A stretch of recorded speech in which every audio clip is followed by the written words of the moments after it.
सभी को जय मसीह की। मैं परमेश्वर का धन्यवाद करती हूँ। एक और गवाही के साथ आप सबके सामने आने के लिए परमेश्वर ने मेरी सहायता की, मदद की। मैं सारा आदर महिमा परमेश्वर को देती हूँ। और ये मेरी वीडियो कुछ लेट हो गई, कुछ तबीयत भी ठीक नहीं थी और छोटा-सा एक्सीडेंट भी हो गया था, लेकिन परमेश्वर ने हमारी हड्डी-हड्डी की रक्षा की। वो हमें बचाता है, सँभालता है। कुछ गुप्त चोटें आई थी, लेकिन परमेश्वर ने हमें सँभाला। मैं सारा आदर महिमा परमेश्वर को देती हूँ। और मैं आज की गवाही में बताने के लिए चाहती हूँ, जैसे कि मैंने अपनी पिछली गवाहियों में भी बताया कि मुझे सपनों के द्वारा परमेश्वर बातचीत करता है। और मैं अपने स्वप्न शेयर करने के लिए चाहती हूँ। और उनके द्वारा परमेश्वर ने मेरे विश्वास को बहुत बढ़ाया।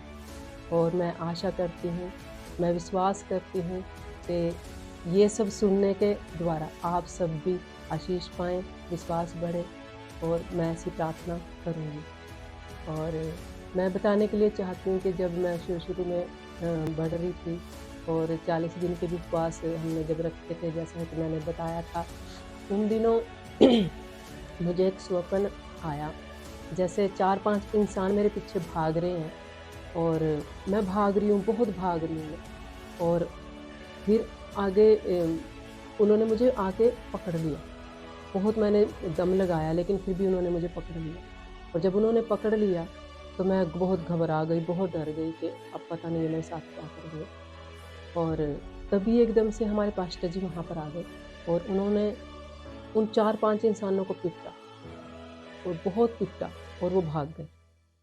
और तब मेरे पास्टर जी ने मुझे बोला कि ऐसे पीटना है, यीशु मसीह के नाम से पीटना है, ऐसे पीटना है तुझे, और जब तू पिटेगी ना तो ये भाग जाएगी। और तभी एकदम से मेरी आँख खुल गई और मैं बहुत खुश थी ये सपना जब मैंने देखा। और मैंने कहा, प्रभु जी आपने मुझे क्या दिखाया कि आप मुझे बता रहे हैं कि हाँ ऐसे पीटना है।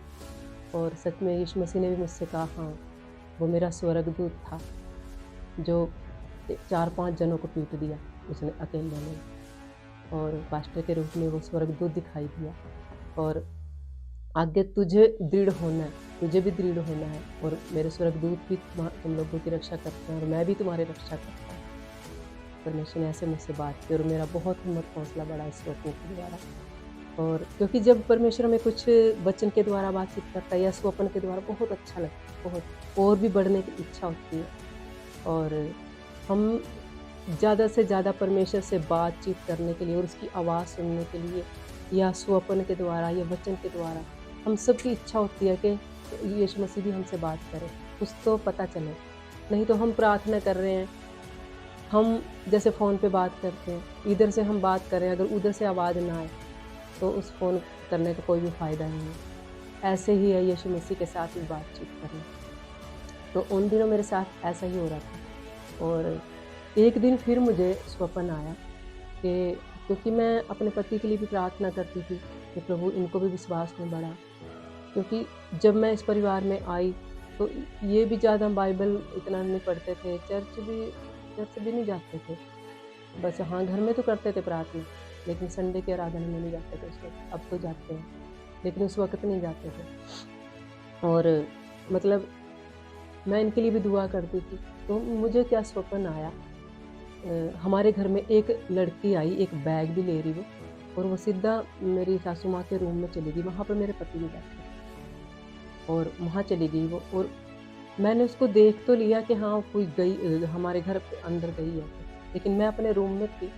और जाके वो उधर बातें कर रहे हैं, तीनों ये बातें कर रहे हैं, लेकिन मुझे कुछ समझ में नहीं आ रहा था कि क्या बात हो रही है। लेकिन मैंने सोचा भी हाँ कुछ बात है शायद, पता नहीं कौन आई है।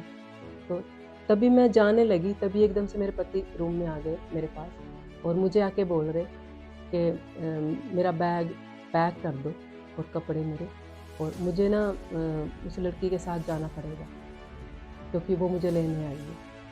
मैंने कहा कौन लड़की? आपको लेने आई है? कौन है वो? तब मेरे पति कुछ बोले ना, और नीचे सर करके और एकदम से खड़े हो गए और मुझे घबराहट हो गई। मैंने कहा कुछ ना कुछ गड़बड़ है। और ऐसे करके मैं रोने लगी और मैं इनको ऐसे मैं मार भी रही थी। मैंने कहा आपने मुझे धोखा दिया और आप उस लड़की के साथ क्यों जा रहे हो? मेरे साथ आपकी शादी हुई है। और फिर मैंने अपने आंसू पोंछ के मैंने और मैं उस रूम में चली गई जहाँ पर वो लड़की बैठी थी। मेरी सासू माँ भी बैठी थी, मेरी सासू माँ भी कुछ नहीं कह रही और ना ये कुछ कह रहे उसको। लेकिन मैंने उसको बोला, मैंने कहा, हाँ, तू मेरे पति को लेने आई है? उसने कहा, हाँ, वो मेरा पति है। मैंने कहा, वो मेरा पति है, मुझसे उसकी शादी हुई है। कह रहे नहीं, तेरे से पहले मेरे से हुई थी उसकी शादी, ऐसे बोल रही है। मैंने कहा, मुझे नहीं पता, लेकिन अब वो मेरे पति है और तू यहाँ से जा और तुझे जाना पड़ेगा, वो मेरा पति है। मैंने कहा, उठ यहाँ से। और मैंने उसका बैग उठाया, उसकी बाजू पकड़ी और मैं खींच के उसको बाहर गेट के पास अपने ले आई और मैंने उसके बैग को फेंका और मैंने उसको भी धक्का दिया और मैंने ये बोला, मैंने कहा, यीशु मसीह के नाम से जा इस घर से। और वो एकदम से सर झुका के और उसने अपना बैग उठाया और वो चुपचाप इतनी शर्मिंदा हो रही थी और वो चली गई। उसके बाद तभी मेरी आँख खुल गई और मैं परमेश्वर से बोल रही थी, प्रभु ये कैसे कैसे स्वप्न आ रहे प्रभु मुझे। तब परमेश्वर ने मुझे बोला, अपने पति के लिए दुआ कर, क्योंकि कुछ रुकावटें हैं और आगे भी कोई रुकावट ना आए और कुछ रुकावटें वो तुझे प्रार्थना करनी है अपने पति के लिए।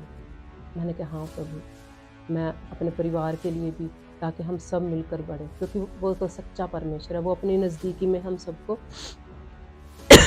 बढ़ाने के लिए चाहता है, हमारा परमेश्वर। और ऐसे ऐसे स्वप्न परमेश्वर मुझे दिखाता रहा। और कुछ दिनों के बाद फिर एक और स्वप्न मुझे आया और तब मुझे क्या दिखाई दिया, जैसे हमारे घर में एक आदमी आया और मैं और मेरा पति हम एक ही बेड पे हम बैठे थे और आके उसने मेरे हाथ को पकड़ लिया, मेरे हाथ को पकड़ा और मैं एकदम से ऐसे हो गई कि उसने मेरे हाथ को क्यों पकड़ा।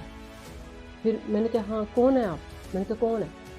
कह रहे, मैं तुझे लेने आया हूँ, मैं तेरा पति हूँ। पहले मुझे इनके बारे में दिखाई दिया, फिर अपने बारे में ऐसा सब दिखाई दिया और उसने मुझे बेड से नीचे खींच लिया और मैं खड़ी हो गई और मैं उनको बोली, मैंने कहा, मेरा पति तो ये बैठा। मैंने कहा, तू कौन है? मैंने कहा, जा यहाँ से। मैं उसको ऐसे बोल रही थी और मुझे इतना गुस्सा आ रहा था उसके ऊपर, बहुत ज़्यादा गुस्सा आ रहा था, लेकिन वो अपना हक जमाने की कोशिश कर रहा था। लेकिन मैंने कहा, यहाँ से जा। मैंने कहा, मेरा पति ये बैठा। मैंने कहा, तू कौन है? और मैंने कहा, जा यहाँ से। और लेकिन वो जा नहीं रहा था, हाथ उसने तो मैंने कहा, पहले तो मेरा हाथ छोड़। और मैंने अपना हाथ छुड़ाया उससे और उसके हाथ को मैंने पकड़ा और सेम सीन वैसे ही हुआ मेरे साथ। मैं खींच के उसको लेके गई गली में, गेट के पास लेके गई और गली में मैं लेके गई उसको और फिर भी वो जा नहीं रहा था। मैंने क्या किया, अपने पैर से मैंने चप्पल निकाल ली, चप्पल निकाल के मैंने उसको इतना पिटा, वो नीचे गिर गया। नीचे जब वो गिरा और मैं उसको पीटती रही और जितने भी मैं चप्पल उसको मार रही थी ना, मैं यही बोल रही थी, यीशु मसीह के नाम से, यीशु मसीह के नाम से, यीशु।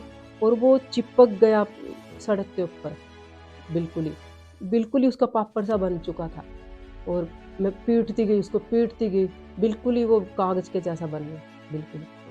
और तभी एकदम से मेरी आँख खुल गई और मैं बहुत ये स्वप्न देख के मैं बहुत खुश भी होती थी। मैंने कहा, प्रभु मुझे आप क्या-क्या दिखा रहे हैं।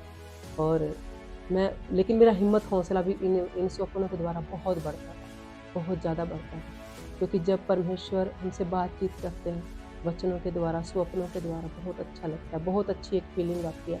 तो हमें फिर किसी दूसरी बातों की नहीं होती कि हाँ, वो इंसान हमारे बारे में क्या बोल रहा है, ये सोच रहा, वो सोच रहा।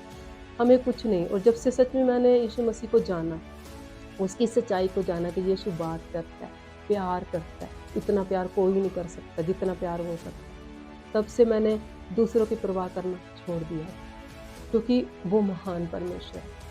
क्योंकि हमें किसी के बारे में बुरा नहीं सोचना, हमें सबके लिए दुआ करनी है, लेकिन सारी बातों को हमें परमेश्वर के हाथ में सौंपना है, क्योंकि वो प्यार करने वाला परमेश्वर इतना प्यार करता है ना, इतना प्यार कोई भी नहीं करता। और उसने इन स्वप्नों के द्वारा मुझे आगे बढ़ाया। मैं सारा आदर महिमा परमेश्वर को देती हूँ। आगे मेरे जीवन के लिए, मेरे परिवार के लिए दुआ करना कि हम आत्मिक जीवन में आगे से आगे बढ़ते जाएं।